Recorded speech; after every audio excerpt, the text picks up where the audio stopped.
زیادہ فوکس اس لیے کر رہا ہوں کہ قرآن شروع ہی یہیں سے ہو رہا ہے. قرآن شروع ان دو علامتوں سے ہو رہا ہے.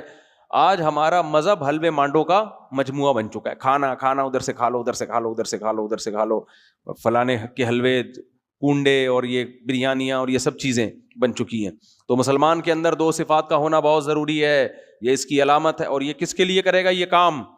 اللہ کے لیے. بے نمازی مسلمان نہیں ہو سکتا اور کنجوس کمبخت مسلمان نہیں ہو سکتا. صحابہ تو ایسے سخی تھے. ابو طلحہ انصاری رضی اللہ تعالیٰ عنہ نبی کے پاس آئے, یا رسول اللہ, اللہ نے قرآن میں فرمایا کہ تم نیکی کی حقیقت کو اس وقت تک نہیں پہنچ سکتے جب تک محبوب چیز اللہ کی راہ میں صدقہ نہیں کرتے. یا رسول اللہ, میری محبوب چیز تو میرا باغ ہے, اللہ کی راہ میں صدقہ. پورا گارڈن, پورا باغ جو سورس آف انکم تھی اٹھا کے صدقہ کر دیا. سمجھتے ہو گے نہیں سمجھتے ہو؟ حضرت زینب رضی اللہ تعالی عنہا, نبی صلی اللہ علیہ وسلم جب مال غنیمت آتا نا, سال کا پورا راشن دے دیا کرتے تھے اپنی ازواج. آپ صلی اللہ علیہ وسلم کی ازواج صبح سے صدقہ کرنا شروع کرتی اور رات تک ایک سال کا پورا راشن ختم. سیدہ عائشہ بھی ایسا ہی کرتی. تو آپ کے بھانجے جو عبداللہ بن زبیر تھے, ان کو ایک دفعہ غصہ آ گیا ان کو کہ بھئی آپ اپنے لیے کچھ بچاتی نہیں ہو. انہوں نے قسم اٹھا لی کہ اللہ کی قسم میں آپ کے ہاتھ روکوں گا. اپنی خالہ کو کہا کہ میں اللہ کی قسم آپ کے ہاتھ روکوں گا. حضرت عائشہ کو اتنا غصہ آیا کہ تو مجھے صدقہ کرنے سے روک رہا ہے, حالانکہ وہ خیر خواہی میں کر رہے تھے. اتنا غصہ آیا, فرمایا اللہ کی قسم میں تجھ سے کبھی بات نہیں کروں گی. قسم اٹھا لی. پھر بڑے بڑے صحابہ نے سفارشیں کر کے آپ سے قسم توڑوائی, تو حضرت عائشہ نے قسم تو توڑ دی, بات چیت شروع کر دی, مگر قسم توڑنے کا جو کفارہ تھا نا وہ ایک غلام آزاد ہے. اور حضرت عائشہ ساری زندگی غلاموں کو خرید کے آزاد کرتی رہی ہیں تاکہ میری قسم کا ایک جو میں نے توڑی ہے اس کا صرف کفارہ نہ ہو, جو دل میں خلش ہے وہ بھی ختم ہو جائے. تو وہ لوگ ایسے تھے میرے بھائی. اور آج مسلمان کیا ہوتا جا رہا ہے, سخاوت تو دور کی بات, جو واجب حق ہے نا دوسرے کا وہ بھی نہیں دے رہے ہوتے. کسی سے کوئی چیز منگوا کے دیکھ لو, آپ سے کوئی بولے نا یہ فلانی چیز لے کر آؤ, آپ لے کر آؤ, آپ لے کر آ گئے, پھر وہ کہے پیسے دے دو, کل لے لینا, پرسوں لے لینا, ترسوں لے لینا. اتنا سڑاتے ہیں نا بندے کو, آدمی کو دماغ خراب ہونا شروع ہو, ڈپریشن میں جانا شروع ہو جاتا ہے.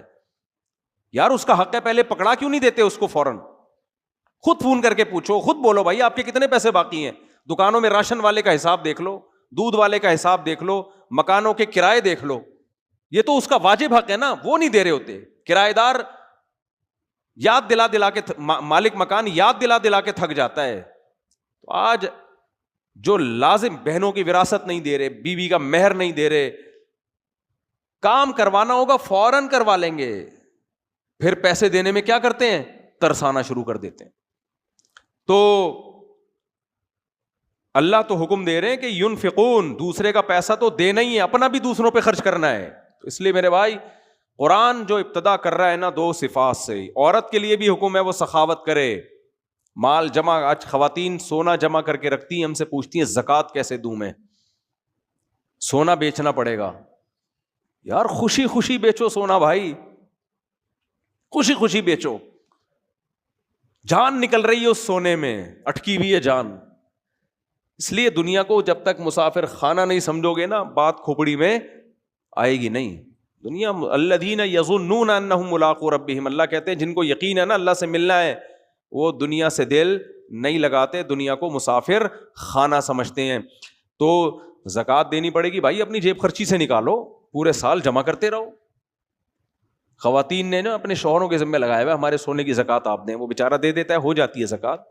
لیکن آپ بولو نہیں, میری زکوٰۃ کون دے گی, میں خود دوں گی. کون دے گا میری زکوٰۃ, میں خود دوں گی, میں قربانی دوں گی اللہ کی راہ میں خرچ کرنے کی. تو یہ عورت کو بھی سخی ہونا چاہیے اور مرد کو بھی سخی ہونا چاہیے. تو یہ دو صفات اللہ نے بیان کی ہیں.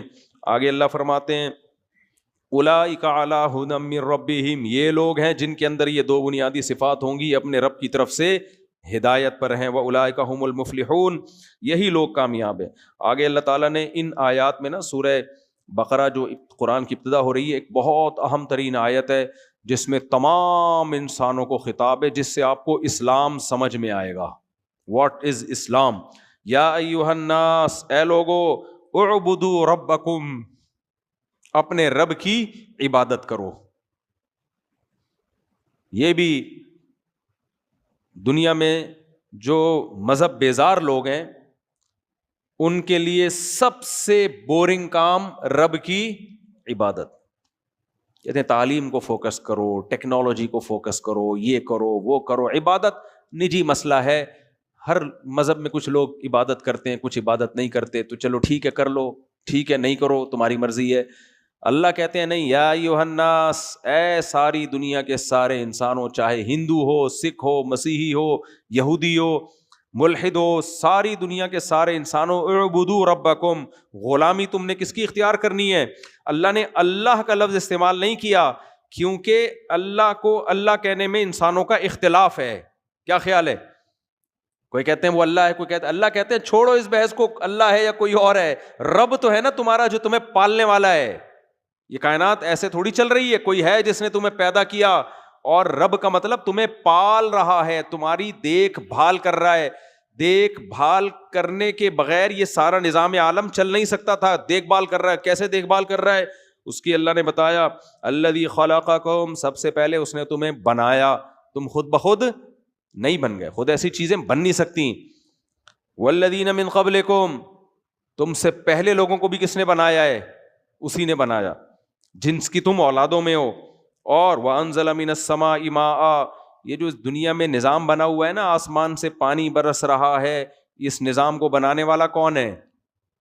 ہر جگہ ہر خطے پہ تھوڑی دنیا میں چاند پہ بارش ہوتی ہے بھائی، مریخ پہ بارش ہوتی ہے. تو بارش صرف کہاں ہوتی ہے؟ حیات صرف کہاں ہے؟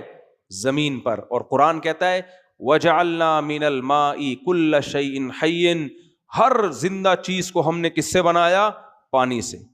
اس پانی کا انتظام ایسا کیا کہ سمندر بنا دیا کڑوا، لیکن اس سمندر سے بادلوں کو اٹھاتا ہے اور پوری دنیا میں برساتا ہے. اللہ کہتے ہیں یہ رب ہے جس کی عبادت کا میں تمہیں حکم دے رہا ہوں. بہت سے سائنسدان پڑھے لکھے لوگ کہیں گے کیا عبادت، کیا دقیانوسی. اللہ کہتے ہیں یہ صرف یہ ریسرچ کر کے یہ بتا سکتے ہیں بارش کیسے ہوتی ہے، پانی ہائیڈروجن ڈائی آکسائڈ کیسے ہے. یہ سارا نظام چلانے والے یہ نہیں ہے. نظام چلانے والا کون ہے؟ رب ہے جس نے تمہیں پیدا کیا. تو اس کی عبادت کرو، وہ ہم سب کا مشترکہ رب ہے. وَأَنزَلَ مِنَ السَّمَاءِ مَاءً فَأَخْرَجَ بِهِ مِنَ الثَّمَرَاتِ رِزْقًا لَكُمْ، اور اس پانی سے طرح طرح کے پھل پیدا کر دیے اس نے. یہ بھی کتنی عجیب بات ہے یا نہیں؟ پانی برستا ہے، گوبر اور مٹی کے ملاپ سے گندم پیدا ہوتی ہے اس پانی سے. گندم کو دیکھو، گوبر مٹی کو دیکھو، پانی کو دیکھو کوئی مناسبت ہے؟ پانی برستا ہے، گوبر مٹی ملتی ہے، اس سے جو پیدا ہوتی ہے، اس سے گھاس پیدا ہوتی ہے، اسی سے خربوزے پیدا ہوتے ہیں، اسی سے تربوز پیدا ہوتے ہیں، اسی سے کینو پیدا ہوتے ہیں، اسی سے انار، مالٹے، طرح طرح کے ثمرات کا مطلب بے شمار طرح کے پھل اور ثمرات، نتائج پیدا ہوتے ہیں. رزقا لکم، جس کو تم کھاتے ہو. یہ پانی کی بنی ہوئی چیزیں خود بخود نہیں بن رہی. کون بنا رہا ہے؟ اللہ. تو اس کی عبادت نہیں کرنی چاہیے؟ ہر ایک کے لیے ٹائم ہے، اس کے لیے تمہارے پاس ٹائم. یا عبادت کا مطلب صرف نماز روزہ نہیں ہے، مکمل اس کی غلامی میں آ جاؤ، اپنے آپ کو حوالے کر دو اس کے. فرمایا فلا تجعلوا للہ اندادا، اور اس خدا کے ساتھ کسی کو شریک مت کرو. غیر مسلموں میں نے کیا کیا؟ جو ملحد ہیں وہ تو مانتے ہی نہیں خدا کو، ان سارے دلائل کا انکار کر دیتے ہیں. اور جو مانتے ہیں وہ اس خدا کے ساتھ دوسروں کو شریک ٹھہرا لیتے ہیں. تو جو محبت خدا کو دینی چاہیے، گائے کو دے دی، بتوں کو دے دی، چوہوں کو دے دی، بندروں کو دے دی، سانپ کو دے دی، سورج کو دے دی، چاند کو دے دی. اللہ کہتے ہیں لا تجعلوا للہ اندادا، اللہ کے برابر کسی کو مت ٹھہراؤ. یہ کوئی بھی اس کائنات کو بنانے میں اور چلانے میں اللہ کے ساتھ شریک نہیں ہے. سب تمہاری طرح مخلوق ہیں، عاجز ہیں. کیوں ان کے سامنے جھکتے ہو؟ تم اشرف المخلوق ہو، سب سے برتر ہو. سب سے برتر جھک کس کے سامنے رہا ہے؟ جو تمہارے غلام ہے. قرآن میں دوسری جگہ کیا آتا ہے؟ وَسَخَّرَ لَكُم مَّا فِي السَّمَاوَاتِ وَمَا فِي الْأَرْضِ، جو کچھ آسمانوں میں زمینوں میں ہے تمہارے لیے، تمہارے لیے مسخر ہے، سرونٹ ہے. جب اللہ نے ان سب چیزوں کو ہمارا نوکر کہہ دیا تو ابھی ہمارے لیے مقدس ہوئی؟ باس اپنے نوکر کو مقدس سمجھتا ہے؟ کہے گا بھائی یہ خدمت کے لیے، مقدس نہیں ہے یہ. جس کی خدمت کی جا رہی ہے مقدس اور برتر وہ ہوتا ہے. یہ کائنات، سورج چاند ہماری خدمت کریں گے، گائے ہماری خدمت کرے گی، ہم ان کو مقدس نہیں مانیں گے، یہ ہمارے غلام ہیں. سمجھ میں آ رہی بات؟ تو اللہ کہتے ہیں لا تجعلوا للہ اندادا. پہلی آیت میں بتایا کہ عبادت صرف اس اللہ کی ہوگی، یعنی عبادت کرو اللہ کی. دوسری میں بتایا کرو بھی صرف کس کی؟ اس کی. جب یہ آیتیں ہم پڑھتے ہیں نماز میں، خدا کی قسم اتنا سکون ملتا ہے کہ اے اللہ تیرا کتنا فضل ہو گیا.